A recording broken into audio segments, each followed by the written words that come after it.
Chapter 6. Netscape. This software is going to change everything. Soon everyone will be using it, Mark Andreessen said to John Durr. John often heard claims like this. His job was finding finance for new companies. So every day he met people who were confident that their ideas were going to change the world and make millions of dollars in the process. But Mark and his plan were different. Mark was only 23 years old, but already he had a good reason to be confident. A few months before, he had written a program called Mosaic. Now 2 million people were using it. I suppose you don't need to be a scientist to realize that there is a big market there, said John Durr. John loaned Mark the money he wanted for his business.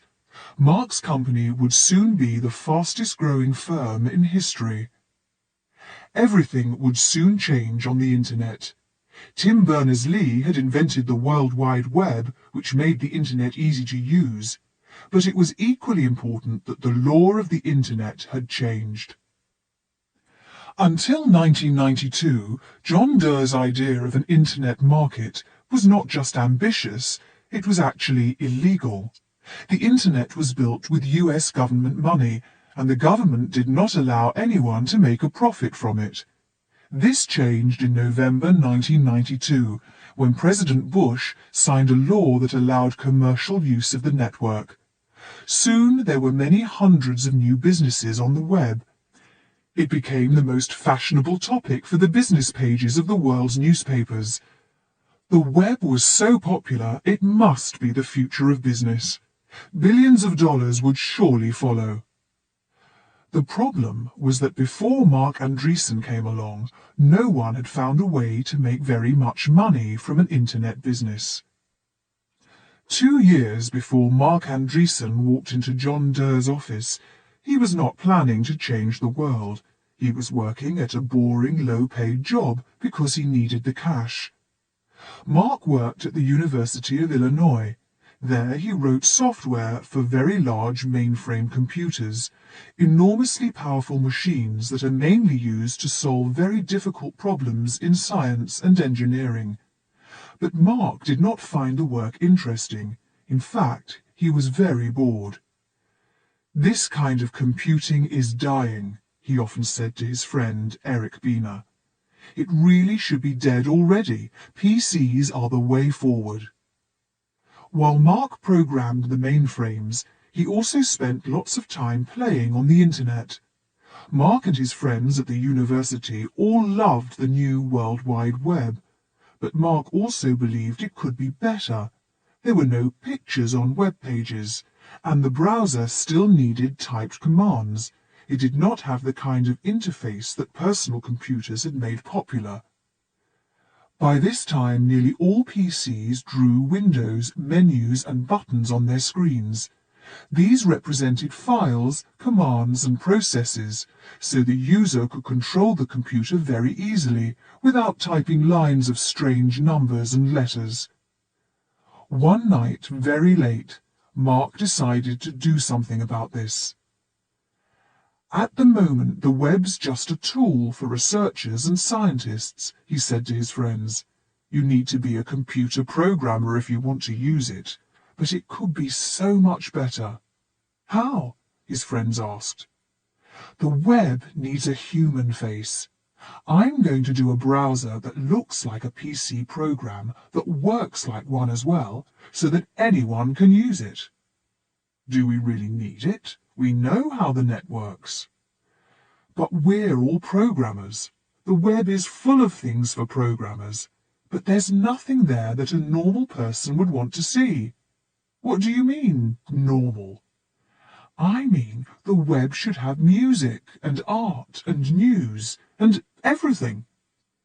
"But if there's a browser that anyone can use, if it's just like all the other software on a home computer, then we might finally get some interesting material on the web."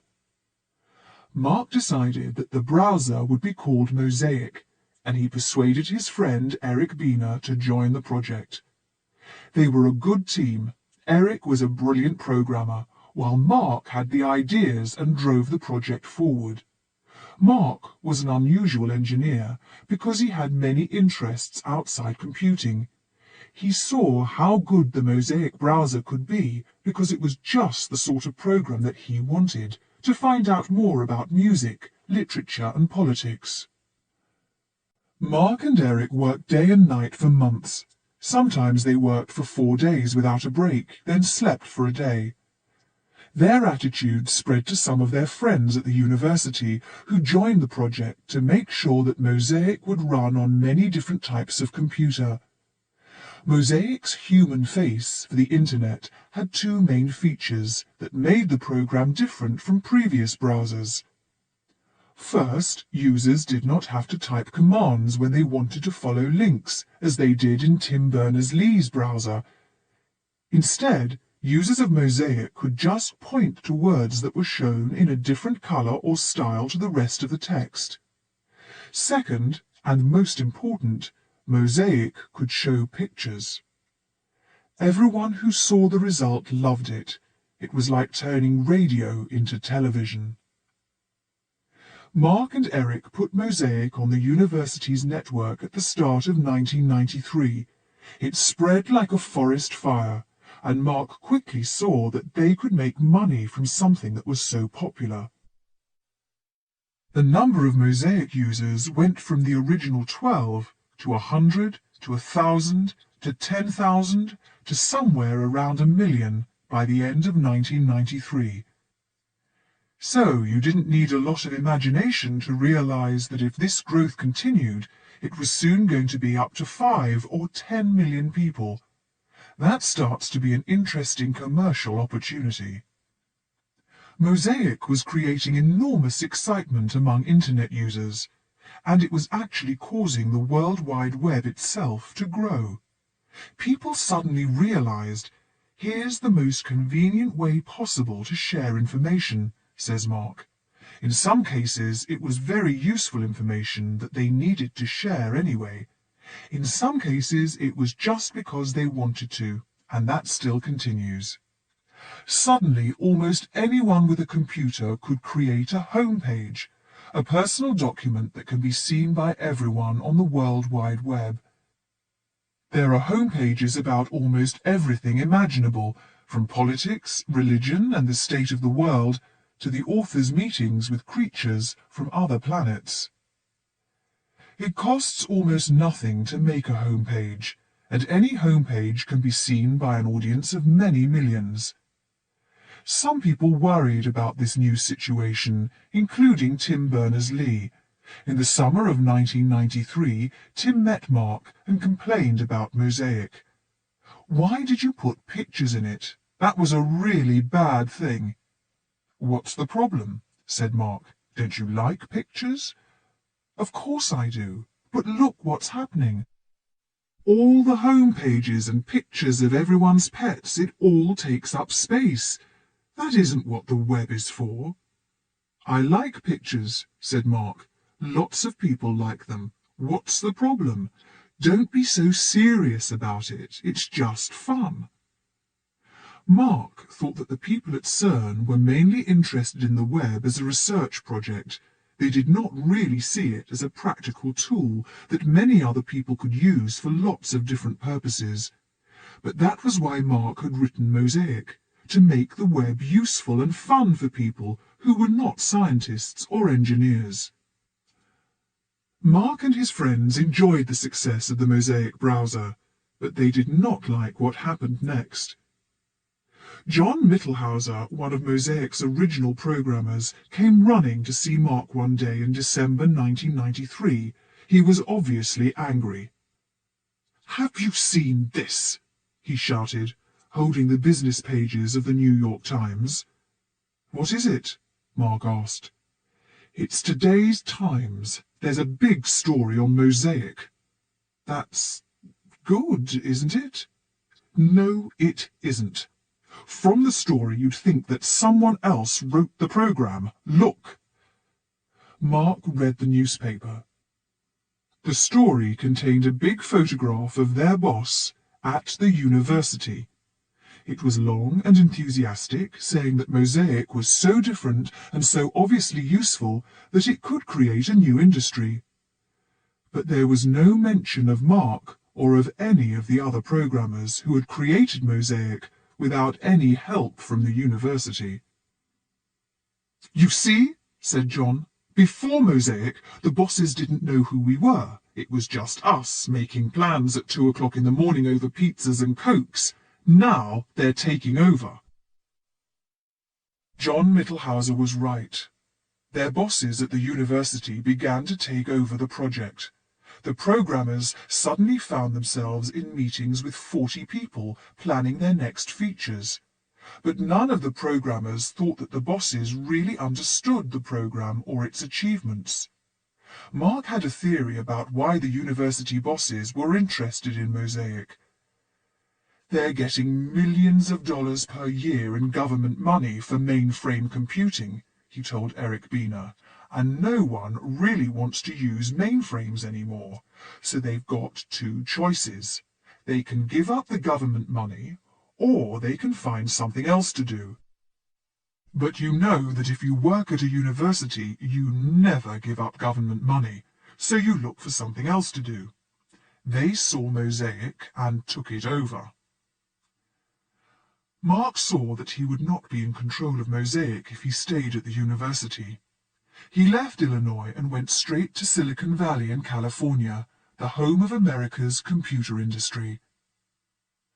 At this time, one of Silicon Valley's most famous businessmen was looking for a new project. Jim Clark had built SGI into a company worth billions of dollars, making small, powerful computers that were designed to be linked in a network. But he no longer controlled the company he had started, and he did not agree with the direction it was now taking. Jim left SGI in January 1994. He intended to start a new company, but he did not have a clear idea of what this new firm should do. Bill Foss was one of Jim's friends at SGI. Jim spoke to Bill on his last day at the company. "Do you know any good engineers?" he asked. "I want to find some good people with ideas." Bill had learned from the web that Mark Andreessen was now in Silicon Valley, so he found Mark's telephone number, gave it to Jim and said, "Give him a call. People say he's a bright engineer." To show Jim what Mark could do, Bill loaded mosaic onto a computer. This was the first time Jim had seen the World Wide Web. Before he was finished, he sent an email to Mark. "You may not know me, but I started SGI." Jim asked Mark if he would like to meet him the next day. Of course, Mark did know who Jim Clark was, and he agreed to the meeting immediately. Jim and Mark met many times in the next few weeks. Mark was shy at first, but gradually he began to argue that Jim should start an internet company. "We should do a mosaic killer," he said, "a new web browser that's clearly better than mosaic. It's the obvious thing to do." "I don't understand," said Jim. "How is it obvious?" "Just look at how many people are using mosaic," said Mark. "And look at the web. It's taking over the internet. The size of the net is doubling every year and a half. So by the time we get some products on the market, 50 million people will be on the net. You've got to be able to make some money with 50 million people using your product. We have to get into this business." "But every person I talk to tells me no one makes money on the net. I'm supposed to be in business." "That doesn't make any sense," said Mark. "It's just like saying, who's going to sell the first telephone? Who's going to buy it? Who will they call? Someone always has to be first. In every new market, there's a company that takes a risk and gets very rich." Jim listened to Mark, and eventually he said, "I'll put money into that. Personally, I don't know how we'll make money, but I'll put money into it, and we'll find a way to make money later. There's got to be a way to make a profit in a market that's growing as quickly as this." Jim and Mark flew out to the University of Illinois to see Mark's friends who had helped to write Mosaic. Jim would only start the new company if he could hire all of the original team of engineers. This was not difficult, because, as Eric Beener says, life was sad and much quieter since the university had taken over and Mark had left. So Mark's friends came to Silicon Valley, and Mosaic Communications was born, and quickly died. The name Mosaic and all of the software were owned by the University of Illinois, not by the people who had created the program. "I didn't think they'd care," said Jim. "In fact, I thought they'd be pleased. Other universities like to see their graduates start businesses." "They didn't like us very much in the end," said the programmers. "Yes, they're probably upset that I've stolen you all away when you were working like slaves for them." In April 1994, the company became Netscape Communications, and Jim made sure that the new software did not contain any of the Mosaic program.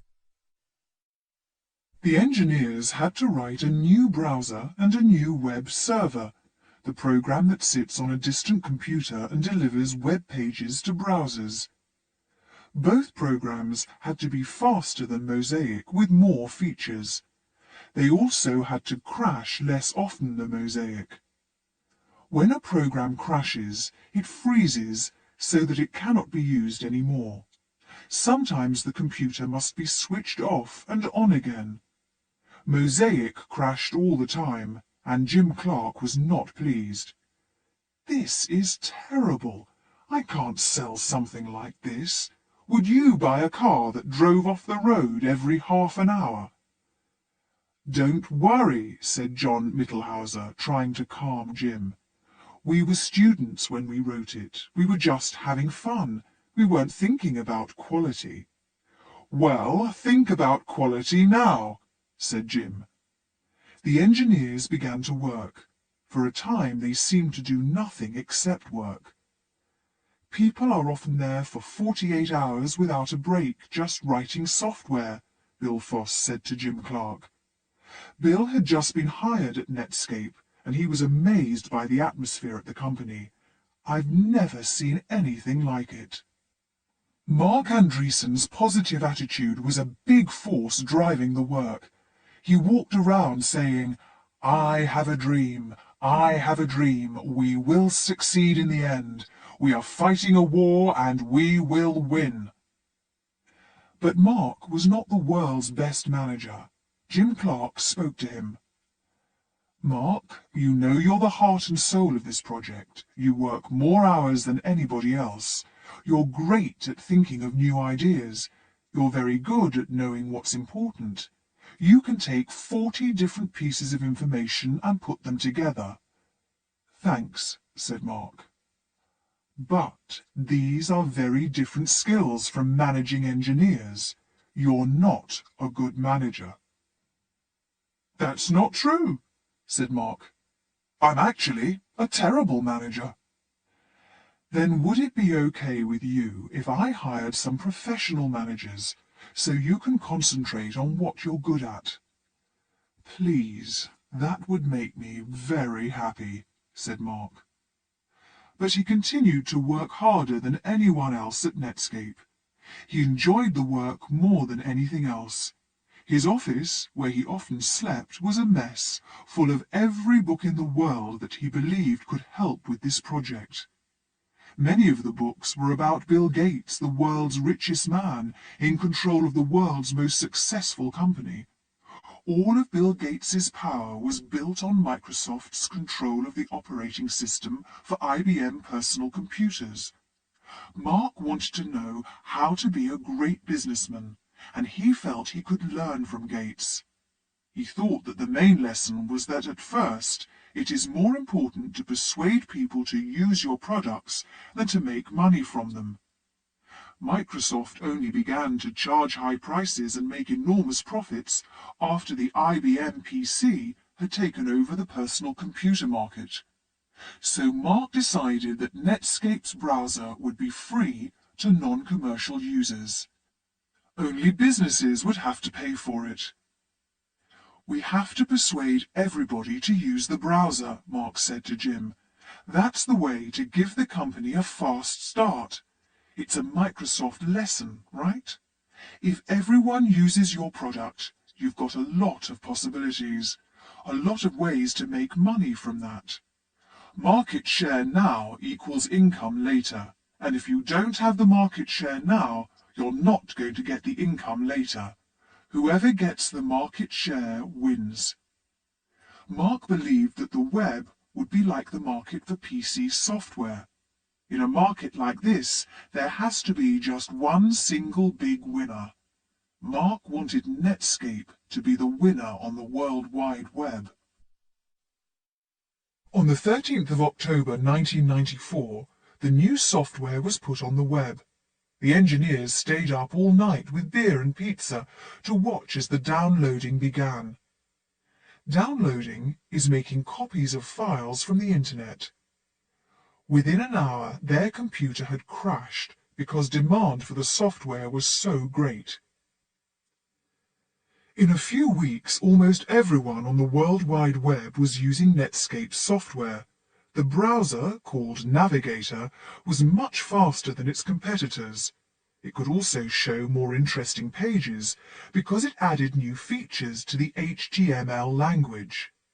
Soon, many web pages contained notices that said, "This page is best viewed with Netscape Navigator." This was free advertising, and it caused millions more people to download Netscape software. In 1993, the World Wide Web was only the 11th largest cause of traffic on the net.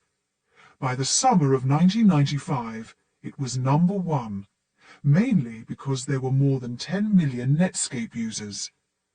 There were still even more individual email messages, but web pages are larger computer files than most email messages, so the web caused more traffic. Some of the first users of Netscape's products were businesses. At this time, most firms did not actually try to sell anything over the web, but a company website, a set of linked pages, did offer immediate advantages. First, it could cut costs. It is much cheaper to put company information on the web than to pay people to answer phones. Second, it could attract new business. Many people prefer to look up prices and other information on the web than to travel to a shop or make a telephone call. Third, the web became very fashionable very quickly among businesses as well as individuals. Netscape charged businesses between $1,500 and $5,000 for the software to run a website. That was how the company made a profit. It made $75 million in the first year and $375 million in the second year. On the 9th of August 1995, Netscape went public for the first time. People could buy shares in the company. On the evening before the sale, the shares were priced at $28 each. When the market opened, they sold for more than $70. This made it the most successful sale of all time. America's main financial newspaper said, "It took many of today's most successful companies 50 years to become corporations worth $2.7 billion. It took Netscape about a minute." Chapter 7. Yahoo! A Guide to Everything. The World Wide Web contains millions of pages, and it is growing more quickly every day. It is likely that hundreds of new pages will be added while you are reading this chapter. No one can say exactly how big the web is at any moment, but it is probably bigger today than any library on Earth. Almost anything you could want to know is on the web, somewhere. But that's the problem. Information is no use unless you can find it. And as the web grows, it becomes more and more difficult to find exactly what you want. One obvious answer is to let a computer do the work. There are lots of search engines that use powerful computers and clever software to hunt on the web. You give them a topic, and they give you a list of the sites that seem to talk about it. But very often the list is still too long to be useful. If you want to know more about the actress Pamela Anderson, the Alta Vista search engine will quickly find more than 150,000 pages